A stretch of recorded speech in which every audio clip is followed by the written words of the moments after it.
Hey there, Ram fans. I'm Sydney Wicker. And I'm Bryan Buck. And we're here with CTV Sports, where CSU just wrapped up a crazy game against the Utah State Aggies here at Canvas Stadium. It's been snowing since the start of the game. The snow's still coming down now, Bryan. But the story of the game came from those last 8 seconds. Walk us through that. Yeah, so you got 8 seconds left on the clock. The Rams are driving. They're down 24-29.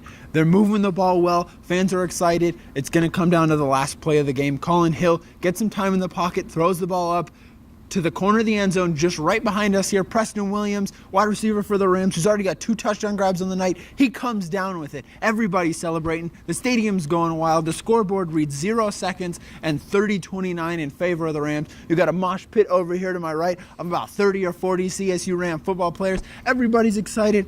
But wait, hold up. There's laundry on the field. Referee's going to give Preston Williams the illegal touching penalty after he had just a couple toe taps out of bounds running his initial route. He reestablished himself in bounds, but just those few couple steps out of bounds, and it wasn't even his whole foot, it was just like the side of his foot, are enough to give him the penalty. That ends the game, and unfortunately the Rams have to end on senior night with a loss. Yeah, I don't even think half of Preston Williams' foot was out of bounds. It No. may have maybe have even been just a quarter, if that.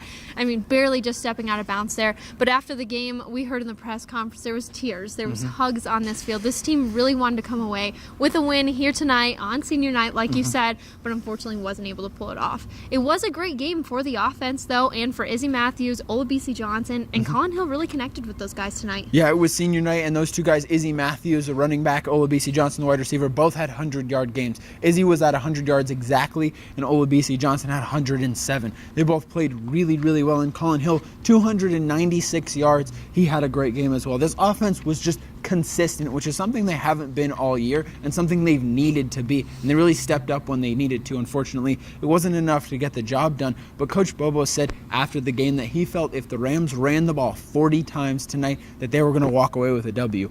Almost. They ran the ball 42 times and got close enough to get the win, which didn't quite fall their way. But this offense really looked different than what it has all season. They only had 1 3-and-out tonight, and that was on the very first drive. Other than that, though, they were able to sustain drives. They ran a lot of time off the clock. They really controlled possession, and they were able to kind of dictate what they wanted to do in terms of the way the game was going. Yes, for sure. I think some of the biggest deficits the CSU team took today was from Colin Hill and the offense as a whole. Colin Hill threw 2 interceptions. One of those was early to Aaron Wade, where he took it 95 yards to the other end zone and was able to score for Utah State. And then on the other pick by Ronquavian Traver, he returned that for 32 yards, and that was another pick that Colin Hill had thrown.